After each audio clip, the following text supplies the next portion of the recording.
buatkan juga jadi partner sama kita untuk distribusi ke seluruh Indonesia di 750 gerai KFC di seluruh Indonesia gitu.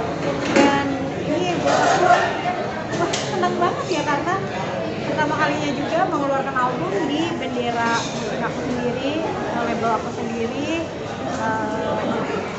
Pengalaman yang baru buat aku disupport sama banyak teman-teman musisi baik yang senior maupun yang juga udah yang baru banget tapi mereka juga kreativitasnya luar biasa tinggi gitu kayak Martin Mahalini, Anmesh gitu, Rian Basim, ada Teh Leli, ada Mas Yofi, ada Mas Chandra Darusman gitu ya lagu lamanya.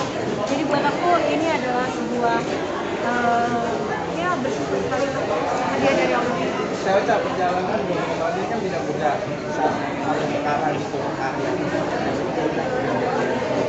Pasti ya tidak mudah gitu, cuman ya alhamdulillahnya mungkin karena aku mencintai pekerjaannya dan aku sangat enjoy, jadi jadinya aku kayak senang-senang aja nggak berasa capeknya karena mungkin ketika melaluinya ada capek tapi setelah lewat itu udah nggak berasa lagi capeknya kayak mengeluarkan album baru ya nggak berasa capek juga akhirnya setelah launching ketika bikin ya pusing juga ya aduh lagunya apa nih yang paling bagus tapi musiknya harus diapain harus gimana biar selalu oke gitu.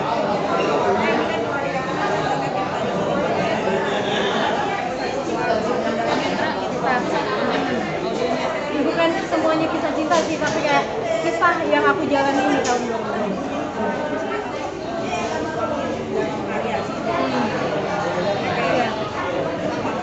Iya, beruntungnya aku karena aku penyanyi ya.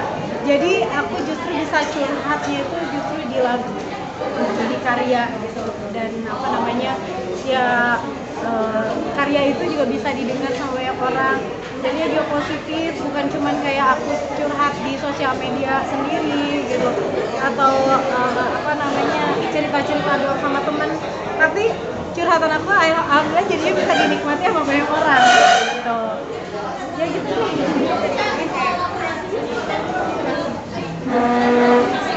Iya.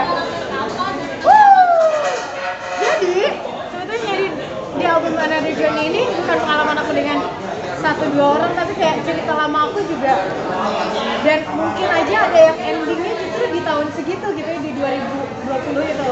Jadi itu adalah pokoknya salah satu pengalaman aku, jadi kayak meskipun udah fotonya aku hapus gitu, meskipun udah nggak kontekan sama sekali, tapi ketika dia cuma kontak doang tuh kayak itu jadi kayak luluh dan ternyata aku masih menyayangi gitu.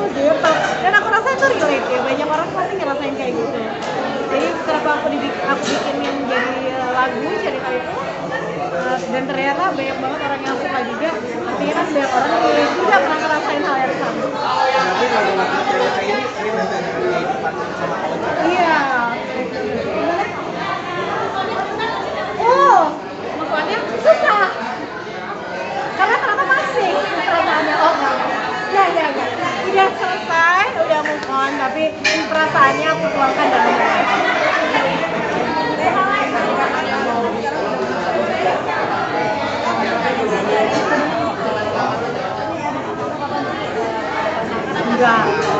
Enggak sih, ini orangnya juga cuek ya, jadi dia lebih support aja apapun yang aku lakuin gitu. Jadi dia juga bukan tipikal yang pacaran gitu ya, dia juga enggak. Jadi aku senangnya kita berdua saling support aja.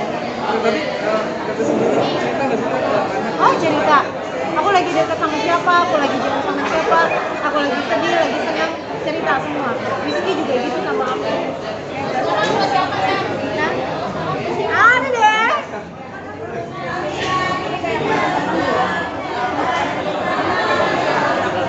Gimana? Iya.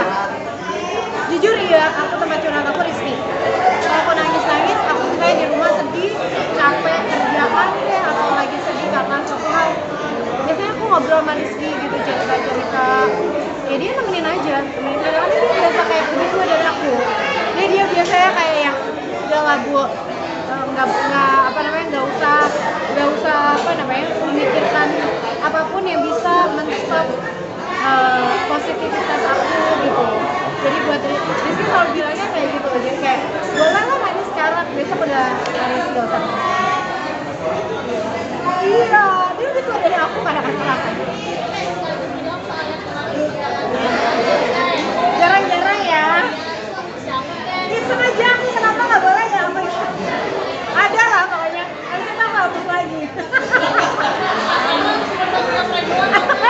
Ya udah ngapain aja lah biar nggak ditanya-tanya.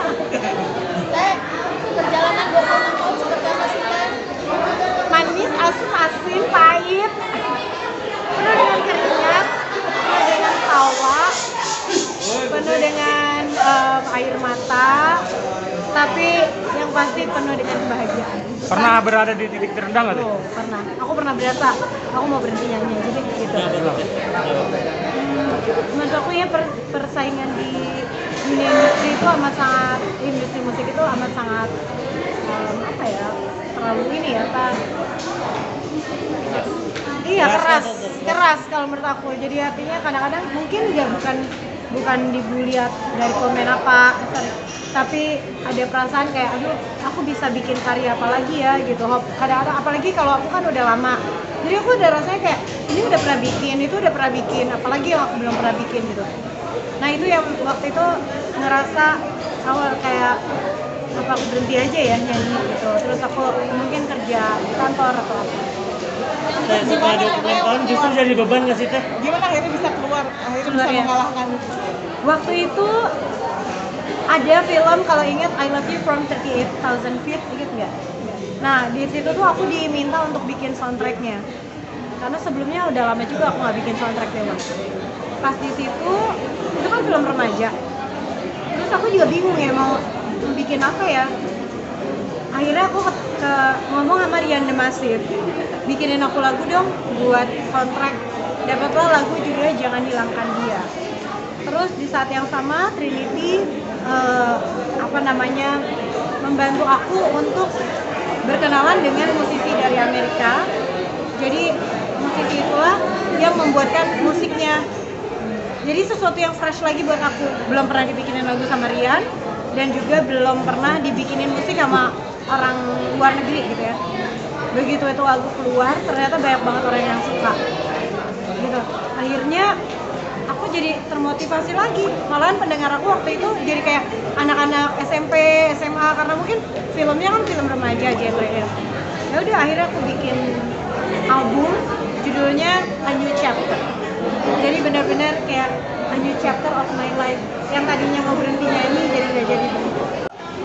Ngerasa nggak pede gitu, ngerasa aduh musik aku kok kayaknya jadul ya gitu, ada rasa mungkin karena udah lama ya, lagunya kan udah lama banget.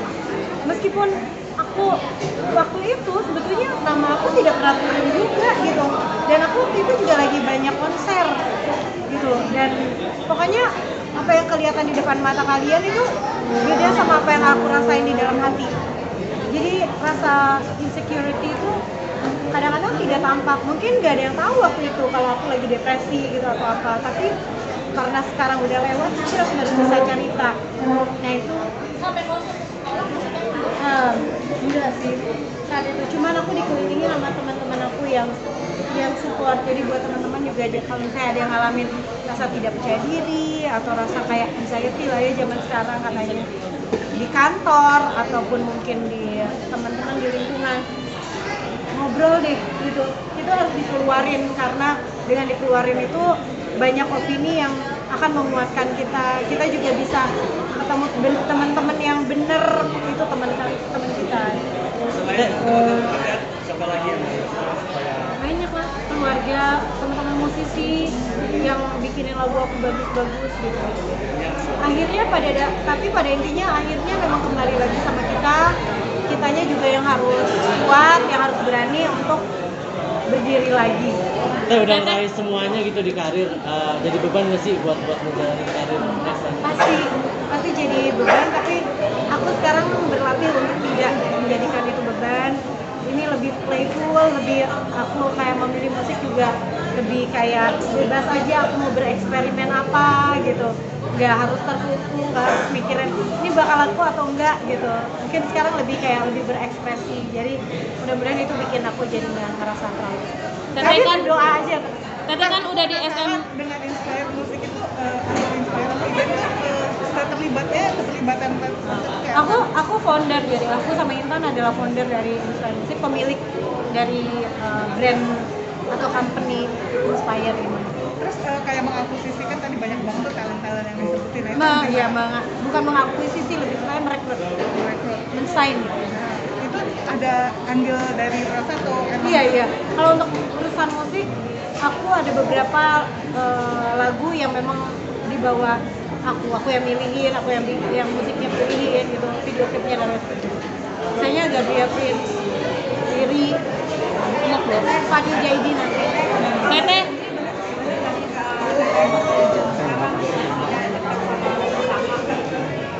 Aku selalu deket sama bahasa kan aku pengusaha ya.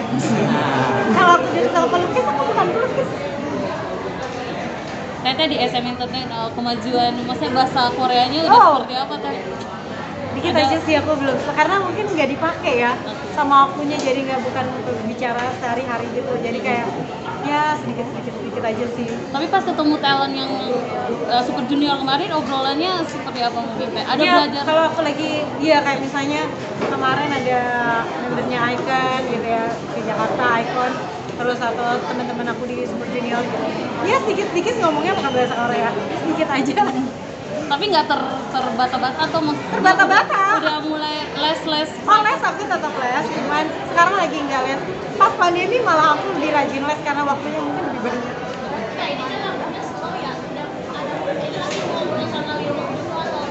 Oh, belum, mereka aku belum perdengarkan lagu mana. Iya, mereka supporter besar banget juga buat. Tapi yang lagu ini belum. Aku nanti kirim. Terima kasih udah ingetin aku.